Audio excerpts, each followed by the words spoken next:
मध्य प्रदेश के गुना में बीजेपी नेता की दबंगई ने एक किसान की जान ले ली है। किसान को पहले ट्रैक्टर से कुचला गया, इसके बाद थार से कुचला गया। किसान की बेटियों के कपड़े फाड़ दिए और आखिर में किसान की मौत हो गई। घटना के बाद से पूरा गांव सदमे में। पूरी खबर आपको बता देता हूं, पूरी खबर जान लीजिए। मध्य प्रदेश के गुना का ये पूरा मामला है। गुना के फतेहगढ़ थाना क्षेत्र इलाके में जमीनी विवाद के चलते बीजेपी नेता महेंद्र नागर ने एक किसान को ट्रैक्टर से कुचल दिया।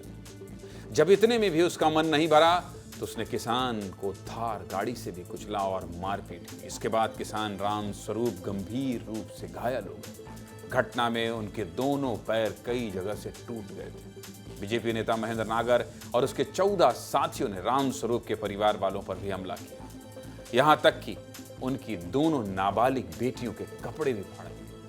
दरअसल गुना के गणेशपुरा गांव में बीजेपी नेता महेंद्र नागर और राम स्वरूप के बीच कई महीनों से जमीनी विवाद चल रहा है। इसे लेकर पहले भी लड़ाई झगड़ा हो चुका है। राम स्वरूप की 22 बीघा जमीन राजस्थान के 12 जिले में है।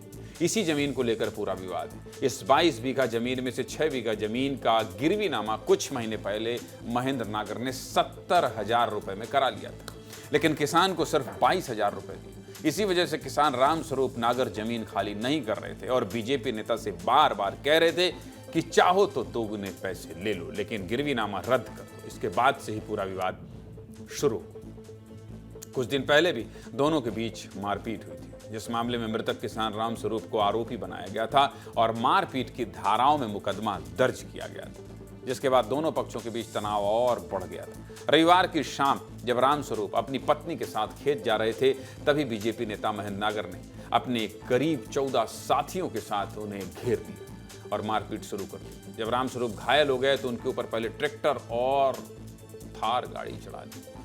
उसमें उनके दोनों पैर टूट गए और जब तक उन्हें अस्पताल ले जाया गया तब तक उनकी मौत हो गई। आरोपी महेंद्र नागर न सिर्फ बीजेपी का नेता है बल्कि बीजेपी किसान मोर्चा का विधानसभा प्रभारी भी है। इसके लिए बीजेपी की तरफ से आधिकारिक पत्र भी जारी किया गया। यही कारण है कि इस पूरे मामले में अब राजनीति भी शुरू हो गई। कांग्रेस बीजेपी पर हमलावर है तो बीजेपी के प्रदेश अध्यक्ष ने भी सख्त कार्रवाई की बात कही है। लेकिन सीधे मुद्दे की बात यह है कि विवाद चाहे जो भी हो, लेकिन इस तरह से किसान को थार से कुचल देना न सिर्फ शर्मनाक है बल्कि अराजकता भी है। आप किसी भी पार्टी से हों, लेकिन ऐसे काम की वजह से न सिर्फ आपकी बल्कि पूरी पार्टी की छवि खराब होती है।